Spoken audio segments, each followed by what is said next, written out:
बिस्मिल्लाहिर्रहमानिर्रहीम। अस्सलाम वालेकुम।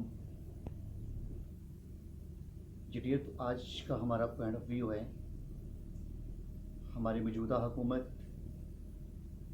और उसकी मैप लोकेशन। तो हम स्टार्ट करते हैं बानी पाकिस्तान के फरमान से। 15 नवंबर 1942 यानी कि पाकिस्तान बनने से 5 साल पहले बानी पाकिस्तान ने ऑल इंडिया स्टूडेंट फेडरेशन से खिताब करते हुए फरमाया था कि लोग मुझसे अक्सर सवाल करते हैं कि पाकिस्तान का तर्ज हुकूमत क्या होगा। तो मैं उनको जवाब देता हूँ कि पाकिस्तान का तर्ज हुकूमत बनाने वाला मैं कौन होता हूँ। मुसलमानों का तर्ज हुकूमत तो 1300 साल पहले कुरान मजीद ने बड़ी वजाहत के साथ बयान कर दिया था। अल्हम्दुलिल्लाह कुरान मजीद हमारी रहनुमाई के लिए मौजूद है और क़यामत तक मौजूद रहेगा। तो कायद की इस फरमान की रोशनी में ये प्रूव होता है कि अगर पाकिस्तान की असम्बली में कोई भी बिल, कोई भी कानून या कोई भी शिक पास की जाएगी तो वो कुरान मजीद की रोशनी में होगी। ये तो था बानी पाकिस्तान का मंशूर। तो अभी हम चलते हैं अपनी मौजूदा हुकूमत के मंशूर की तरफ।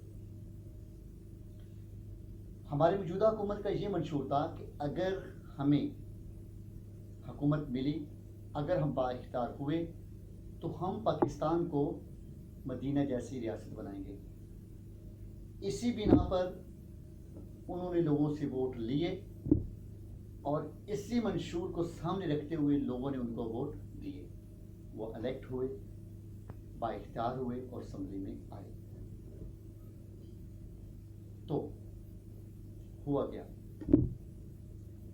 तो अब भी अगर कोई प्रॉब्लम हो जाती है, अगर कोई मसला बन जाता है, अगर कोई जुर्म हो जाता है तो अब भी वही पहले वाला असम्बली में हल्ला गुल्ला शुरू हो जाता है, असम्बली में बहस शुरू हो जाती है कि इसका सलूशन क्या किया जाए। क्यों भाई? बहसा या परेशान या कन्फ्यूजन तो वो हो ना जिनके पास कोई फॉर्मेट ना हो, जिनके सामने कोई नमूना ना हो।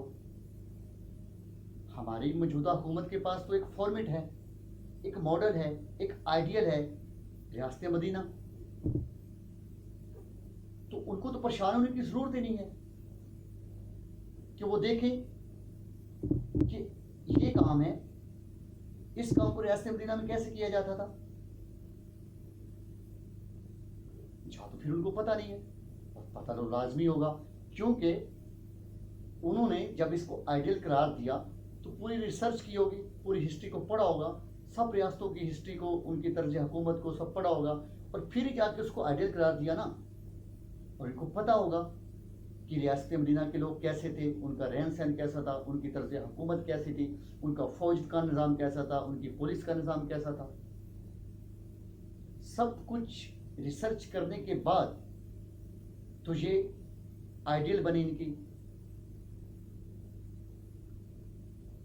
तो फिर परेशान होने की जरूरत ही नहीं है इनको। तो जैसे मैं एग्जांपल देता हूं कि एक बंदा है, वो सफर कर रहा है और उसके पास अपनी मंजिल पर पहुंचने के लिए एग्जैक्ट लोकेशन या एग्जैक्ट एड्रेस नहीं है।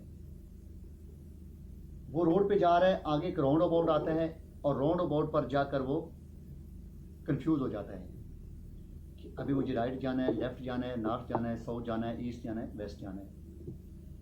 और उसका कंफ्यूज होना बनता भी है। वो लोगों से पूछेगा भी सही, कांटेक्ट भी करेगा और कोई उसको गलत रास्ता बताएगा, कोई उसको सही रास्ता बताएगा, उसको परेशानी होगी। और एक बंदा है, उसके पास पूरा एड्रेस है, एग्जैक्ट लोकेशन है, तो वो क्या करेगा, अपने मोबाइल पे लोकेशन लगाएगा, टेक्नोलॉजी का दौर है, अपने मोबाइल पे लोकेशन लगाएगा और पुरसकून तरीके से मूव करता जाएगा और अपनी लोकेशन पर पहुंच जाएगा।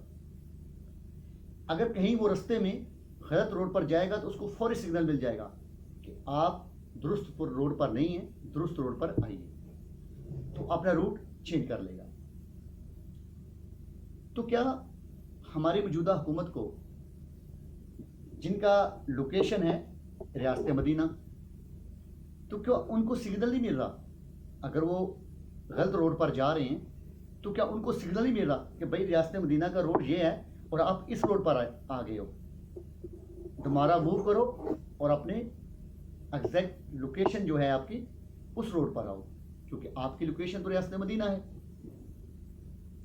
तो इसी से मुझे एक बात याद आई, यही 2-3 दिन पहले हमारे प्राइम मिनिस्टर साहब ने एक बयान दिया कि जो किसी के साथ ज्यादती करे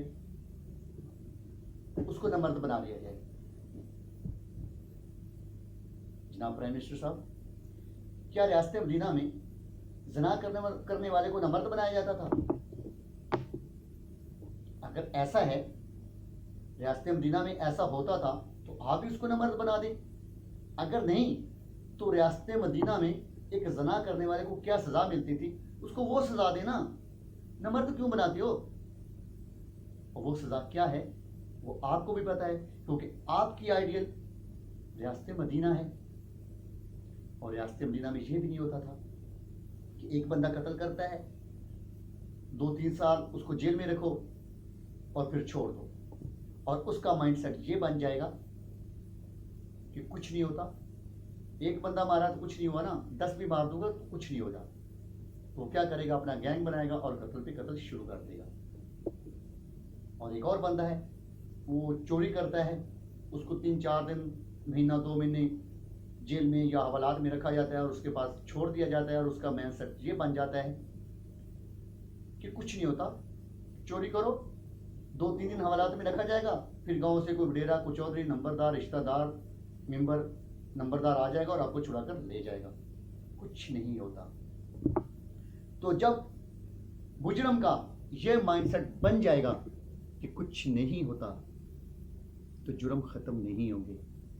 फिर वो क्या करेगा, वो एक छोटी चोरी से वो 10 रुपए छीनेगा किसी से, फिर 100 छीनेगा, बकरी चुराएगा, गाय चुराएगा, मोटरसाइकिल चुराएगा, गाड़ी चुराएगा, बैंक लूटेगा, और फिर करते करते उसको हमारा सिस्टम इतनी हिम्मत दे देगा, इसमें इतना हौसला पैदा हो जाएगा कि वो एक दिन मासूम बच्चों के सामने उनकी माँ को रेप भी करेगा और उसको लूट कर भी ले जाएगा, और हम सब हाथ मलते रह जाएंगे, उसका कुछ नहीं कर सकेंगे। रियासत मदीना में तो ये नहीं होता था। रियासत मदीना में तो जुर्म साबित होने पर फौरी सजा दी जाती थी, जुर्म को पैदा होते ही खत्म कर दिया जाता था। और वो सजा क्या होती थी वो आपको पता है, क्योंकि हमारी मौजूदा हुकूमत का जो आइडियल है वो रियासत मदीना है।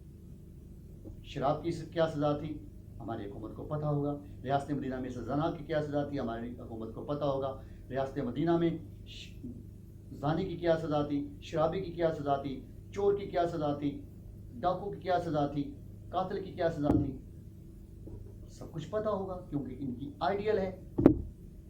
तो अगर हमारी हुकूमत यही करना चाहती है, अपने मंशूर पर उनकी नीयत खालिस है, वो इसी मकसद के लिए अगर हुकूमत में आए हैं, तो फिर उनको हिम्मत करना होगी, क्योंकि रियासत मदीना किसी ने झोली में डालकर नहीं दी थी। रियासत मदीना आसानी से नहीं मिली थी। रियासत मदीना के लिए दुख भी सहने पड़े थे, मुसीबतें भी सहनी पड़ी थी, कुर्बानियाँ भी देनी पड़ी थी। रियासत मदीना 313 नहत्ते बिल्कुल नहत्ते वो लोग थे, लेकिन जज्बा ईमान से भरपूर, जज्बा ईमान से सरशार, जुर्रत और हिम्मत के साथ अपने से 3 गुना बड़े बुरे लोगों के सामने खड़े हो गए थे। और फिर आपने देखा होगा कि उन 313 ने اپنے عظیم لیڈر کی لیڈرشپ میں کیسی اور کتنی بڑی ریاست قائم کی.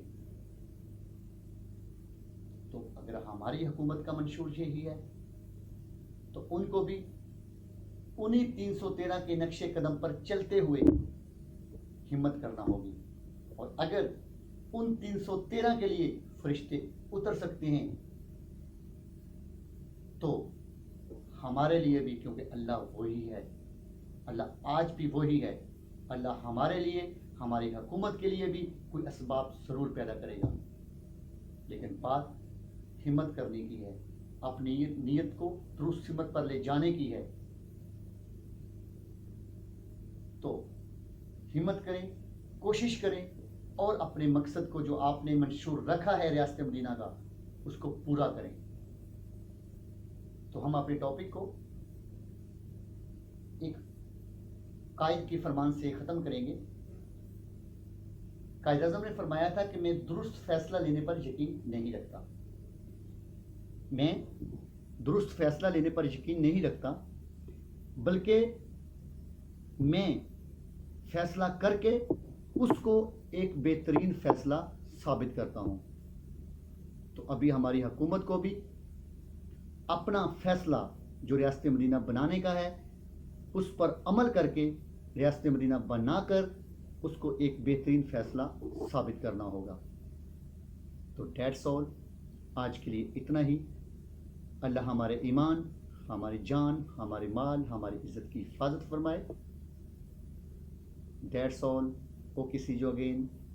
اللہ حافظ.